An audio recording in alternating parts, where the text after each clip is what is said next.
سيدنا رسول الله صلى الله عليه وسلم كان يمشي مع أصحابه في المقابر ذات يوم، فمر على قبر فأشار إليه وقال إن صاحب هذا القبر في عذاب، ثم واصل المسير مع أصحابه، وبعد فترة وجيزة وهو عائد من نفس المكان أشار إلى نفس القبر وقال إن صاحب هذا القبر في نعيم.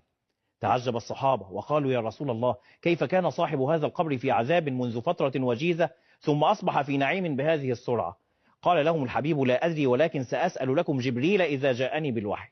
جاء جبريل فسأله النبي صلى الله عليه وسلم، قال له جبريل لا أدري ولكن سأسأل لك الله. وصعد جبريل إلى رب العزة ثم نزل إلى النبي صلى الله عليه وسلم وقال له يا محمد السلام يقرئك السلام ويخصك بالتحية والإكرام، ويقول لك إن ذاك العبد كان مذنبا عاصيا